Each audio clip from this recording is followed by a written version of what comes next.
बिस्मिल्लाहिर्रहमानिर्रहीम अस्सलाम वालेकुम। आज का जो हमारा टॉपिक है वो है definition of economics bye Adam Smith. आज हम जो एडम स्मिथ ने जो डेफिनेशन दिया है उसके बारे में आज हम पढ़ेंगे। ठीक, तो लेक्चर स्टार्ट करने से पहले आप लोगों से एक रिक्वेस्ट है, अगर आपने अभी तक चैनल सब्सक्राइब नहीं किया है, चैनल को सब्सक्राइब करें, लाइक एंड शेयर करें और बेल आइकन पर क्लिक ना बोलिए ताकि जो नए आने वाली वीडियो है जो आपको मिल सके। तो चलो स्टार्ट करते हैं अपने लेक्चर्स को। एडम स्मिथ, ये जो यहाँ पे लिखा हुआ है 1723, ये इसकी जो है ना डेट ऑफ बर्थ है, ये इसकी जो है ना डेथ है। ये एडम स्मिथ जो था was a British economist. Adam Smith कौन था? इसकी जो ये एक ब्रिटिश इकोनॉमिस्ट था। He was the founder of classical school of thoughts. ये जो एडम स्मिथ था, ये जो था क्लासिकल स्कूल ऑफ थाट्स का फाउंडर था। ठीक, अब क्लासिकल आप लोग मतलब आप लोगों के जहन में एक क्वेश्चन आता है कि क्लासिकल स्कूल ऑफ थाट्स क्या है। अब देखें, हमने इकोनॉमिक्स की जो पीरियड है हमने इसको 3 पीरियड में डिवाइड किया है।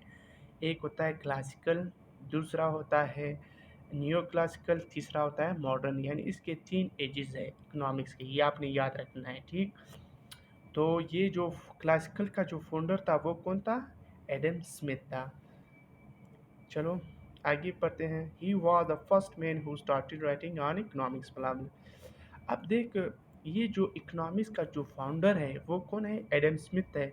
एडम स्मिथ क्यों है? बाकी जो इकोनॉमिक्स ने भी इकोनॉमिक्स के ऊपर काफ़ी ज़्यादा काम किया था, वो क्यों नहीं ये फाउंडर नहीं कहलाए, एडम स्मिथ कहलाए? क्योंकि इकोनॉमिक्स की जो प्रॉब्लम्स थी वो पहले भी एग्जिस्ट कर रही थी। यानी इकोनॉमिक्स जो है एज ए सब्जेक्ट आने से पहले जितने भी प्रॉब्लम्स थी इकोनॉमिक्स से रिलेटेड वो ऑलरेडी एग्जिस्ट कर रही थी, यानी सोसाइटी में या एक कंट्री में। तो सबसे पहले जो है ना, क्योंकि एडम स्मिथ ने इसके ऊपर जो है ना काम स्टार्ट किया था, इस वजह से इसको ये जो मतलब फाउंडर इसको खिलाया गया। तो नेक्स्ट क्या है? His book an inquiry into the nature and causes of wealth of nation was publish in 1773। अच्छा, उसने सबसे पहले जो इकोनॉमिक्स की जो पहली बुक लिखी है वो एडम स्मिथ ने लिखा है, जिसका नाम है an inquiry into the nature and causes of wealth of nation, जिसको हम शॉर्ट फॉर्म में वेल्थ ऑफ नेशन भी कहते हैं। तो ये जो है ना सबसे पहले जो इकोनॉमिक्स पे बुक लिखी थी वो भी एडम स्मिथ ने लिखा था, जिसको हम an inquiry into the nation या वेल्थ ऑफ नेशन भी कहा जाता है। और ये पब्लिश हुई थी 1776 में। ठीक, ये आपने याद रखनी है कि एडम स्मिथ कौन था। सबसे पहले आपने ये याद कि एडम स्मिथ कौन था? ब्रिटिश इकोनॉमिस्ट था। वो किस स्कूल ऑफ थाट्स का फाउंडर था? क्लासिकल का था। और उसने सबसे पहले जो है ना इकोनॉमिक्स प्रॉब्लम के ऊपर काम स्टार्ट किया था, इसलिए उसको यानी इकोनॉमिक्स का बानी कहा गया। और उसने जो कौन सी बुक लिखा था? An inquiry into the nature and causes of wealth of nation. यानी आप इसको शॉर्ट में वेल्थ ऑफ नेशन जो बुक है वो एडम स्मिथ ने लिखा था। और ये कब पब्लिश हुआ? 1776 में। ये आपने याद रखना है। नेक्स्ट हम आते हैं यहाँ पे। This was first ever books on in his book Adam Smith define economics in the following. ये पहला बुक था इकोनॉमिक्स का जो हमने वेल्थ ऑफ नेशन जो एडम स्मिथ ने लिखा था, ये फर्स्ट बुक था इकोनॉमिक्स का।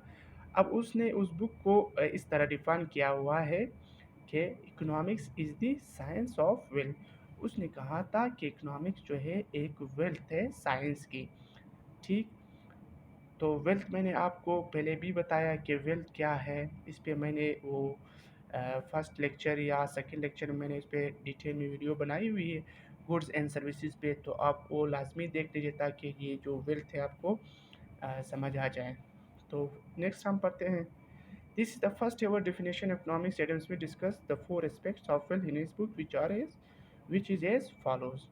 अच्छा, ये जो है ना फर्स्ट डेफिनेशन थी इकोनॉमिक्स की जो एडम स्मिथ ने दिया था। ठीक, अच्छा, एडम स्मिथ ने इस डेफिनेशन के साथ साथ उसने फोर एस्पेक्ट्स ऑफ वेल्थ भी उसने यहाँ पे जो है ना डिस्क्राइब किया है या डिस्कस किया है। ये आपने याद रखने, अगर आप से कोई पूछे कि एडम स्मिथ की फोर एस्पेक्ट्स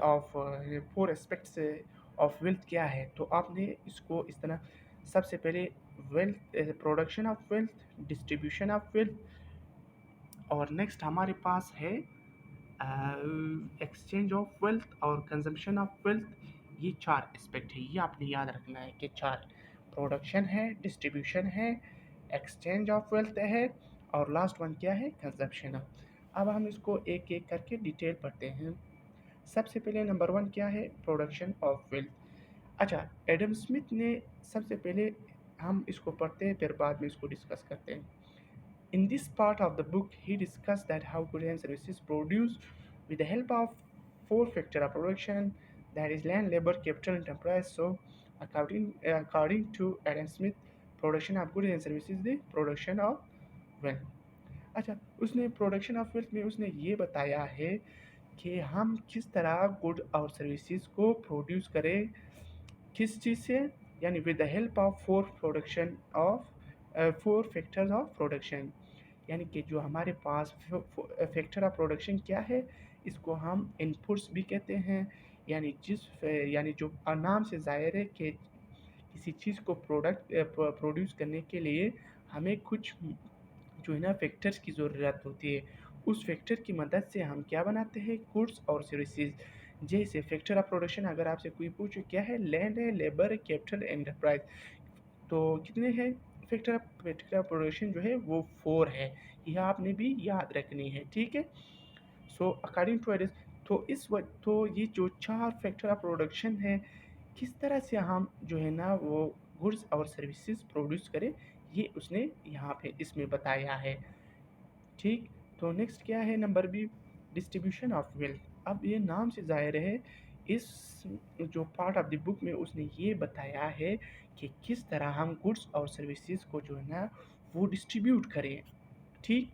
यानी जब हमने गुड्स और सर्विसेज को प्रोड्यूस किया, अब हम इसको मज़ीद इसको आगे आगे किस तरह जो है ना फॉरवर्ड करें या किस तरह जो है ना डिस्ट्रीब्यूट करें, ठीक।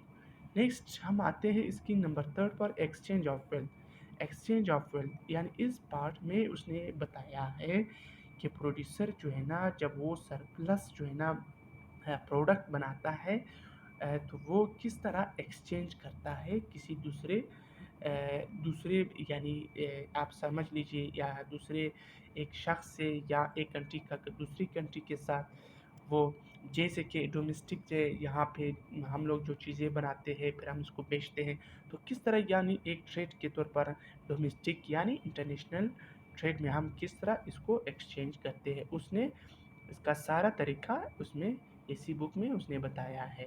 नेक्स्ट हमारे पास क्या है, last one, consumption of wealth. यानी आप यहाँ पे इसका मतलब उसने ये बताया है कि हम किस तरह एक चीज़ को इफ़ेक्टिवली एंड एफिशिएंटली कंज्यूम करके, ताकि हमें ज़्यादा से ज़्यादा सेटिस्फेक्शन हासिल हो।